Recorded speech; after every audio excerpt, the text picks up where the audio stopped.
Hello. This week is all about the introduction. So let me go ahead and share my screen and we'll get right to it. All righty. So here we go.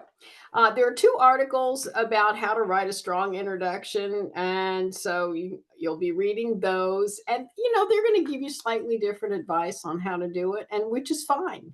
The more you read, the better you know how you're going to do yours. One of my suggestions is when you're reading all the research articles that you're reading for your topic, look at the introduction of how they did it. How did they style it? What did they put in it? That gives you a really clear indication of where you want to go. Because you might want to do something that's similar to what other authors did, or you might look at it and say, oh, I don't like the way they did this. Mine's going to look some other way. Okay. You're going to have a few things though that need to be in there. And the first thing you need to have in there is an attention grabbing hook. Because let's face it, no one wakes up in the morning and says, oh, I just want to read a research article this morning.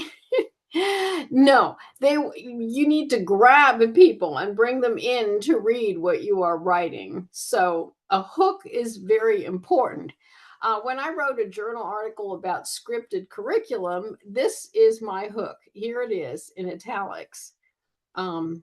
Just very short, couple of short sentences, but it draws you in. And then I get to the research and all that kind of thing. Okay. So generally, you're going to include these things: an overview of your topic, um, a brief review of research, because this is not the lit review. This is a brief review. You might include a few items of research, maybe that don't agree with each other, that make your topic controversial, or that make the results look very different, so that, it does create some thought there. You will have to include a rationale. Why am I researching this? Why is this important? The methodology, you'll briefly describe the methodology, but it will be described in much more detail when you get to the methodology. And of course, near the end, it doesn't have to be at the end, but near the end, last paragraph ish, your thesis statement. And then obviously you're going to include your questions. You have to include your questions. And actually, I'm just going to add that right in here right now. Include research questions. That should have been there to begin with. Okay, so we've got that taken care of. And then you need to include a somewhat of a roadmap. I mean, where are you going to lead us? Which direction are we going in? Well, the hard part is coming up with the roadmap. I'm a huge believer in graphic organizers. So this is how my thinking works. It doesn't have to work for everybody. If it doesn't work for you, my feelings are not hurt. But what I like to do is I put my main research question in the middle. And then I take my smaller questions, my sub questions, and put them where the main idea spot is.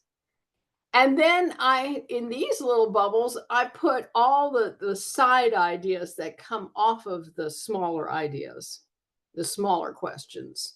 So that way I've got this huge graphic organizer, but it helps my brain to organize all this information that eventually I'm going to write about. Okay, and here's just another way to organize this graphic organizer. It's up to you how you organize this roadmap, obviously. But if it helps, that's wonderful. So this week, you are going to write your draft introduction. And someone's probably thinking right now, I wonder how long this needs to be.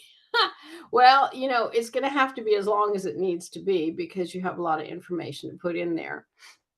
I'm going to say, 8 to 10 pages, but if it's 6 or 7, that's fine. If it's 11 or 12, not a problem.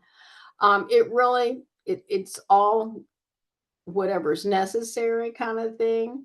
Obviously 1 to 2 pages not going to work. It's going to need a lot more detail than that since this is a thesis. If you have any questions, please let me know. I'm always happy to meet with you on Zoom. Have a wonderful day. Bye-bye.